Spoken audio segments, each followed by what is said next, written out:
Treasury Secretary Janet Yellen will arrive in Beijing today for talks with her Chinese counterparts as part of Washington's plan to improve relations at a time of rising trade tensions. This is her first ever official visit as Treasury chief. U.S. officials say they expect candid discussions during this four-day trip.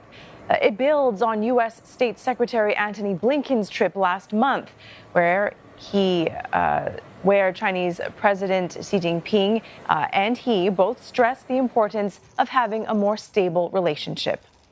China has abruptly slapped export controls on two rare metals essential to chips manufacturing a few days ago. The move in retaliation to new Western sanctions on its semiconductor industry. Beijing's new anti-espionage law also came into effect last week, giving it more data access to U.S. firms in China.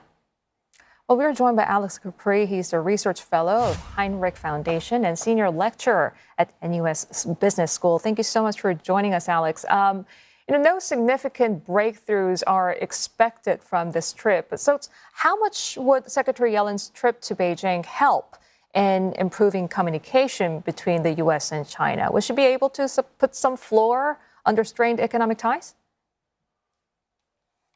Well, I think it's important to note that this is a sort of a safety valve, right? This is really important that even when relations continue to fray between the world's first and second largest economies, it's important that they keep talking. Systemically, there are real challenges, right? There is a clear and a definite bifurcation of global value chains when it comes to strategic goods. Of course, you mentioned semiconductors, but there are others, telecommunications, of course, rare earths and minerals, biotech, quantum, AI, et cetera. So those are systemic differences that are going to continue to sort of polarize and bifurcate. Whereas at the same time, we have a paradox, which is that there still continues to be high volumes, incredibly high volumes of trade in a gray area, if you will, right? In a different sector of the economy that continue between these two countries. Alex, President Biden and European allies have expressed their aim to de-risk and not decouple from China. But Beijing has rejected both of those terms, saying, look, the intent remains the same. So how receptive do you think China is going to be to Ms. Yellen's messaging? Well, there will be conditions attached. So there's a fundamental difference between the Americans and the Chinese when they approach these kinds of dialogues.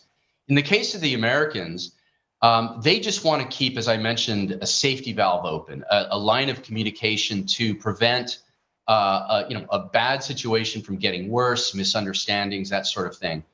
The Chinese, on the other hand, they tend to attach conditions to these kinds of discussions. So they want the U.S. to change policies, reverse course on a lot of its sort of strategic blockages of transfers of technology and so forth.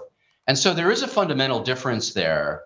And as I mentioned, I think systemically and fundamentally, the trajectory of these two economies, these two superpowers, is going to continue along the same track. And that is where strategic industries that I just mentioned will continue to decouple.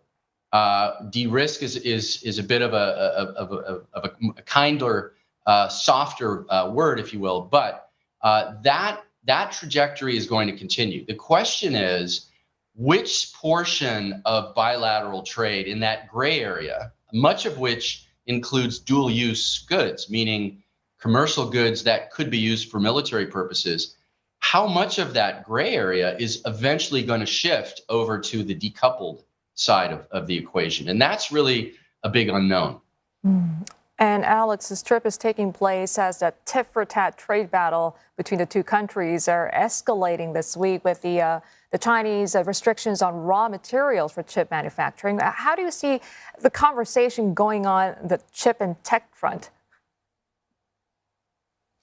Well, if China weaponizes the top end of the supply chain, which are the rare earths and the critical minerals, because Washington has weaponized the bottom end of the chain, which are finished semiconductors and other types of technology, that's not really a good situation for anyone. That's going to further disrupt value chains.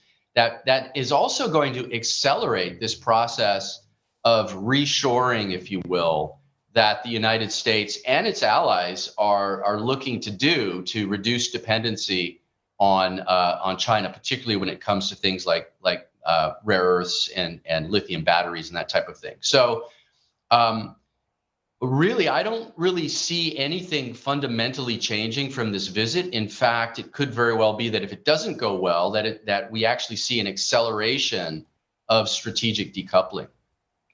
One significant area of concern is China's new national security and espionage law. What does Ms. Yellen need to do to mitigate its impact on American firms that are doing business in China or potentially want to do business in China? I don't really think there's much she can do. I think we've seen that China has moved in a direction, particularly when it comes to monitoring foreign companies in the Chinese market. They've moved in a direction of more enforcement, more constraints, and more pressure. So I think unless Beijing is willing to backtrack on this sort of regulation, which I don't think it is, I don't really think there's much that can be done. Now, Ms. Yellen is traveling with a delegation of business leaders. I think it'd be interesting once we learn the developments of the meeting, how much of an influence perhaps these business leaders may have had or will have on these discussions about perhaps more transparency. The law that you mentioned is vague. It's I think it's intentionally vague, and it's used really as a tool, right? As a countermeasure, if you will, to some of the actions that Washington has been taking. So, Alex, are there any areas that we could expect some progress, like tangible progress, like climate change, for instance?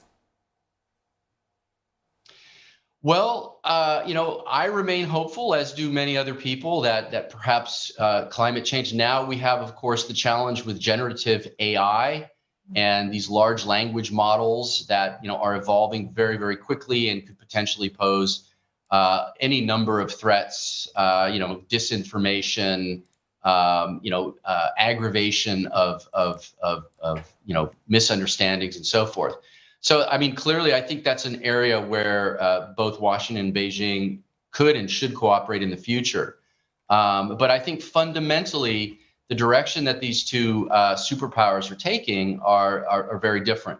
And we're going to continue to see that play out. The big question, again, for me, is once we isolate the very, very strategic supply chains, such as semiconductors and rare earths and so forth, how large or small will that sort of nebulous gray zone end up being?